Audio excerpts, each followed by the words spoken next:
बोल गुरु घासीदास बाबा की जय। जल से पतला कौन है, कौन भूमि से भारी, कौन अग्नि से तेज है, कौन काजल से काले। जल से पतला ज्ञान है, पाप भूमि से भारी, क्रोध अग्नि से तेज है, संतों कलंक काजल से काले। बोले गुरु घासीदास बाबा की जय। तोरी के धुरा में बाबा का जादू है, तोरी के धुरा में बाबा का जादू है, तोरे पाँव के धुर्रा में बाबा का जादू है, तोरे पाँव के धुर्रा में बाबा का जादू है, तोरे पाँव के धुर्रा में बाबा का जादू है।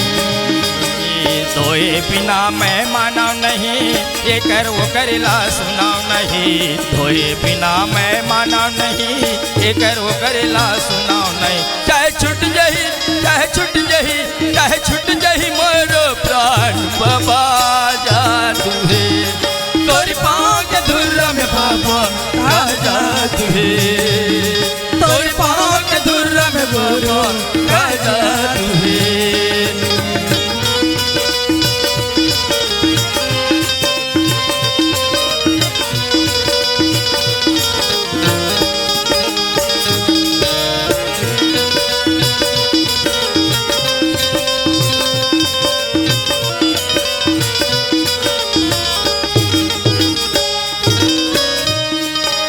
गिरौतपुरी में जन्म लेके आए तहाँ बाबा, गिरौतपुरी में जन्म लेके आए तहर बाबा, महंगू बाबा के अंगन में बाबा खेले तहाँ बाबा गा, महंगू बाबा के अंगन में बाबा खेले तहाँ बाबा, महंगू बाबा घर जन्म लेके आए तहाँ बाबा, महंगू बाबा घर जन्म लेके आए तहर बाबा।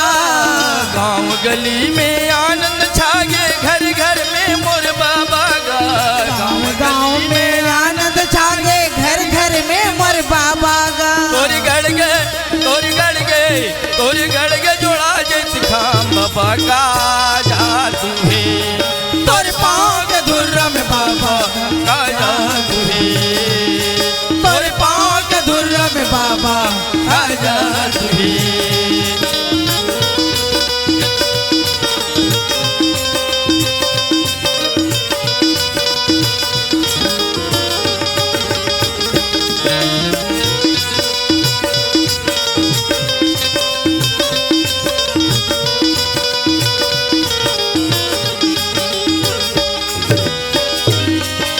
छाता पहाड़ में धून रमाए बैठे तहाँ बाबा, छाता पहाड़ में धुनी रमाए बैठे तहर बाबा, छाता पहाड़ में धून रमाए बैठे तहाँ बाबा, छाता पहाड़ में धुनी रमाए बैठे तहर बाबा। बाड़ा गाड़ा लकड़ी जला के तनला तह तपाएगा, बाड़ा गाड़ा लकड़ी जला के तनला तह तपाएगा, बाड़ा गाड़ा लकड़ी जला के तनला अपन तपाएगा, बाड़ा गाड़ा लकड़ी जला के तनला अपन तपाएगा।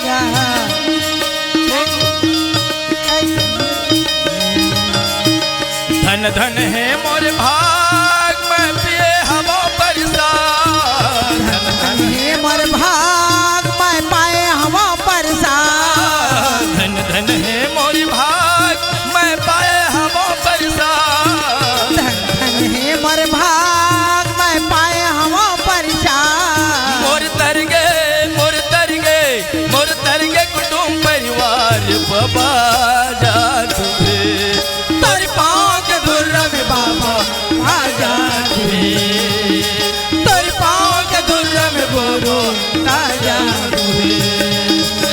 धोए बिना मैं मानव नहीं, ये कर वो करेला सुनाव नहीं। धोए बिना मैं मानव नहीं, ये कर वो करेला सुनाव नहीं। चाहे छूट जही, चाहे छूट जही, चाहे छूट जही मोरो प्राण, बाबा जादू है। तोर पाँव के धुर्रा में बाबा का जादू है। तोर पाँव के धुर्रा में बाबा का जादू है। तोर पाँव के धुर्रा में बाबा का जादू है। तोर पाँव के धुर्रा में बाबा का जादू है। बोल दे गुरु घासीदास बाबा की जय।